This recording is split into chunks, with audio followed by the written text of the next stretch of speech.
ganito lang. As you can see, yung foundation, hindi siya masyadong, halata na nag-foundation ako. So, ganyan.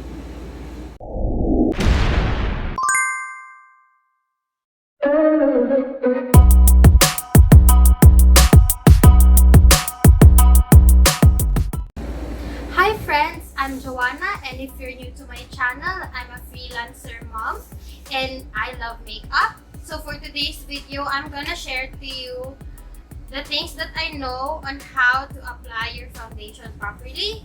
So ngayong araw, let's talk about foundation. So from what I know sa foundation, any kind of foundation, as long as you prep your face properly and you have the right tools and you have the right technique to blend it out, it's gonna be perfect and it's gonna be long lasting. So first, I'm gonna prep my face by applying skincare.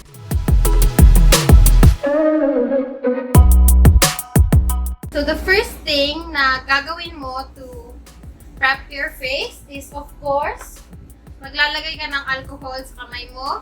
So this is just to make sure na walang mga like microbacteria na makakadampi sa kamay mo.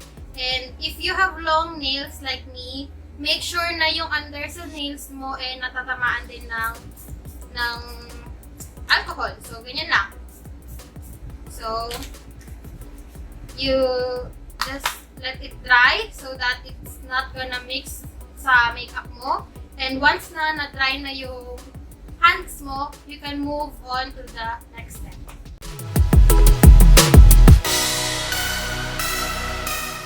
And by the way, always make sure na when you apply foundation that your face is cool to the touch. So kakaligo ko lang and I use the Neutrogena deep clean brightening foaming cleanser for washing my face, and yung St. Ives Energize na coconut and coffee nila na scrub for exfoliating my face. It's okay lang naman kung physical exfoliation lang yung gagawin mo, but kung chemical exfoliation siya and you have to apply foundation after, it's gonna make your foundation crease more and mas lalong magka-clog yung mga pores mo.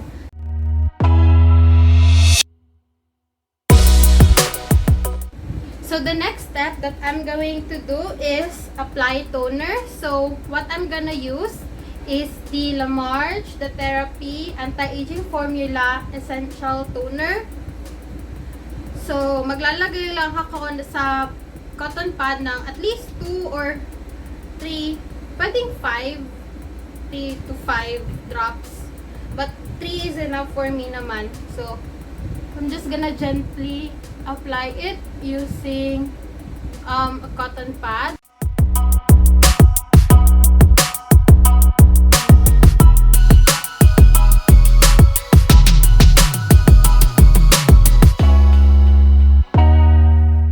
So the next step that I'm going to do is prep my under eye. So for under eye, I'm using this Green Natural Seep Advance. By the way, if you're dry skin, I'm gonna link a video dyan, kahit saan man dyan. May parang eye icon dyan na ililink ko yung best practices or tips and tricks na magagamit mo if you are dry skin and how to maintain it to become glowing skin yung dry skin mo. So, am I making sense? So, anyway, I'm just gonna use this much product on my under eye. So, gaganyanin ko lang. Gentle lang yung pag-apply ko and making sure na I'm not pulling my skin too much kasi yung under eye natin is manipis siya na klase ng skin, and the more you pull at it, the more siya nagkakaroon ng fine lines, and in my case, nagiging mas darken siya kapag pinupul ko na pinupul yung under eye skin ko. So,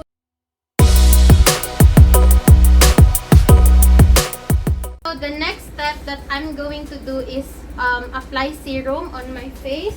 So, ito yung ginagamit ko, yung Dr. Belmure niya, Dr. Belmure Vitaserine Tone Smoothing Serum. So, ganyan lang yung itsura niya. Ewan ko kung nakikita nyo ng klaro, but that's it.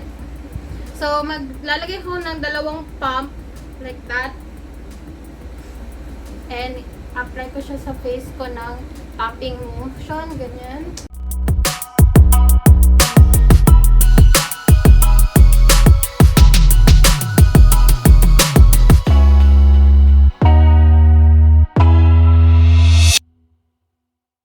The next product that I'm going to use is moisturizer. And in my case, if you're gonna go out during the day, make sure na gagamit ka ng moisturizer or sunscreen na merong at least SPF 50. So, I'm using this Natural Sun Eco Super Aqua. As you can see here. So, ito siya is a moisturizing, no white residue cooling effect sunscreen.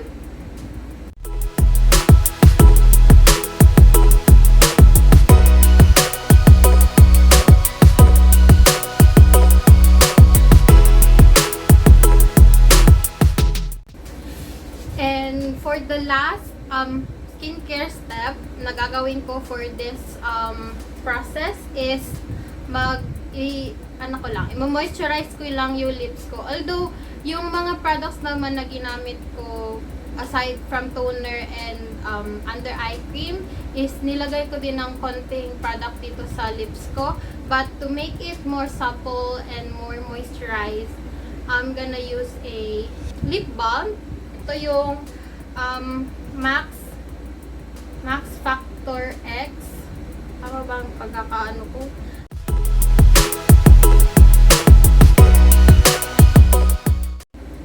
So, for the next step, magpo-prime na ako ng face ko. So, what is primer? And importante ba talaga siya in, putting foundation on your face? So, ang primer kasi is, ginagawa niyang long-lasting yung foundation mo. And, it's better talaga na may primer sa face mo. So, I'm gonna use the Air Cotton Makeup Base ng The Face Shop. So, itong klaseng primer na to, meron din siyang SPF 30. So, additional pa din siya na, sun protection cream.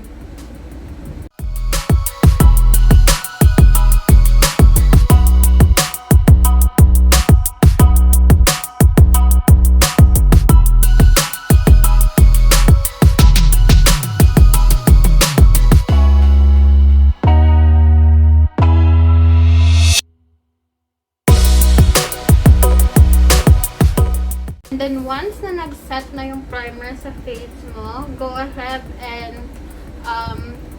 proceed to the next step.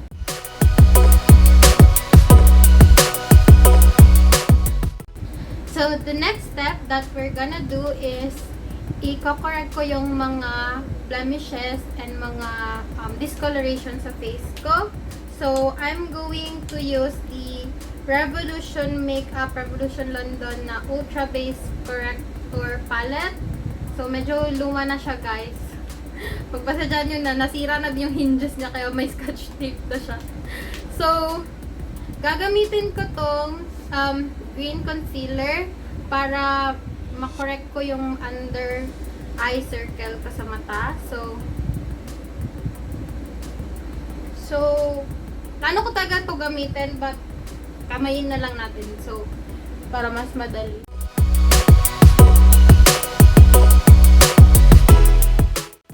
So, next step na gagawin ko is concealer. I'm just using the Pink Flash. The concealer from Pink Flash, yung shade number 3. So, make sure na yung gagamitin mong concealer is just 1 shade lighter. Wag 3 shades, wag 4 shades lighter. Kasi guys, although nagbo-brighten up siya ng under eye, ang ginagawa ng yung mga concealer na mas lighter ng sobra sa face mo is ginagawa niyang panda-eyes yung mukha mo. So nagiging mas visible na naglagay ka ng concealer. So lalagay lang ako ng concealer dun sa mga areas na kailangan ko talagang mag-concealer, like that.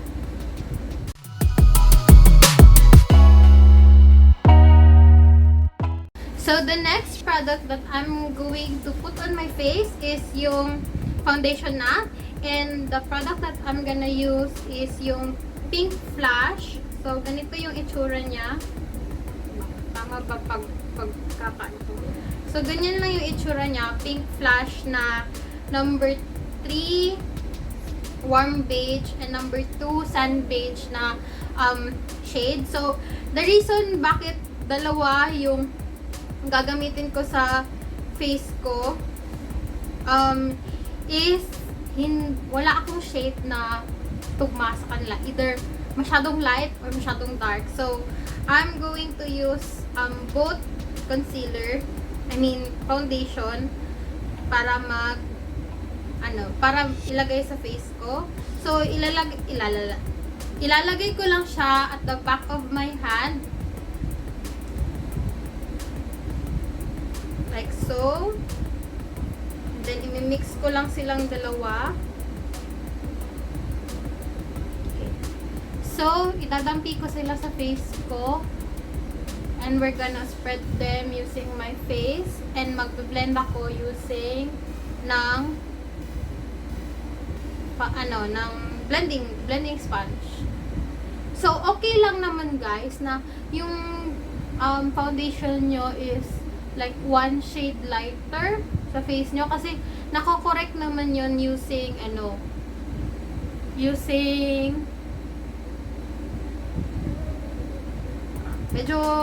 medyo freaky lang siya tingnan, pero nako-correct yan using bronzer or contour. So nagiging nagiging darker yan pag natapos na. So I'm gonna use my blending sponge. Be-blend lang natin siya ng bongga.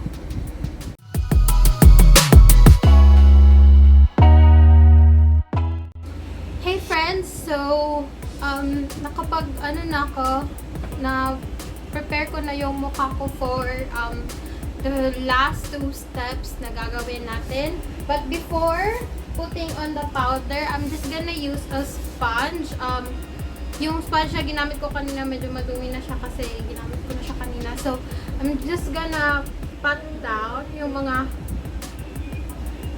yung foundation kasi na siya eh.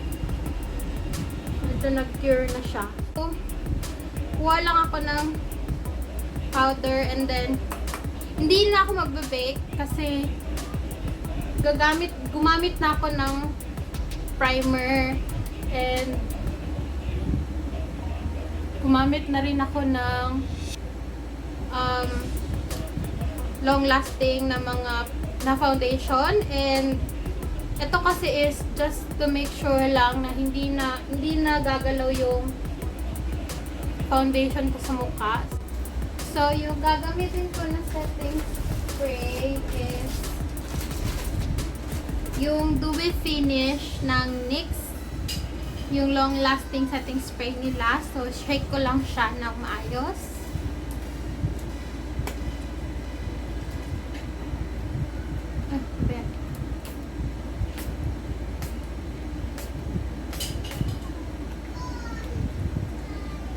Then, papatulin ko lang siya. So, hey guys, ito na yung final look ng ating ginawa kanina. So, niretouch ko lang ulit yung mga bagay-bagay kasi naglinis pa ako dito sa aking likod. And ganito lang, as you can see, yung foundation hindi siya masyadong halata na nag-foundation ako. So ganyan. Sana nagustuhan nyo tong video na to. Please like and share the video, and don't forget to subscribe to my channel and hit the notification bell for more updates. I hope to see you guys in the next video. Bye-bye! Appear!